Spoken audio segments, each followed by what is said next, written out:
అందరికీ ఈరోజు గురు పౌర్ణమి శుభాకాంక్షలు. ఈరోజు నేను గురు పౌర్ణమి పూజ ఎలా చేసుకున్నానో ఈ వీడియోలో మీకు చూపిస్తాను.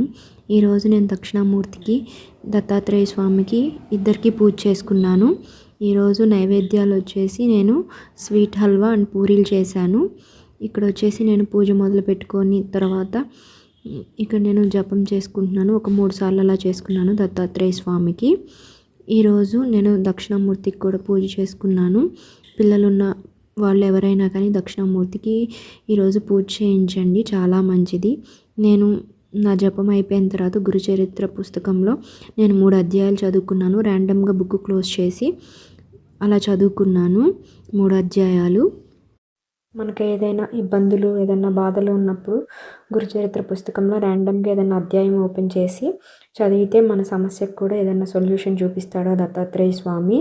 ఇక్కడ వచ్చేసి నా పూజ అయిపోయిన తర్వాత నేను స్వామివారికి నేను హారతి ఇచ్చేసి నైవేద్యాలు సమర్పించాను. నా పూజ చాలా చాలా బాగా జరిగింది. మీ పూజ ఎలా జరిగిందో నాకు కామెంట్ చేసి చెప్పండి.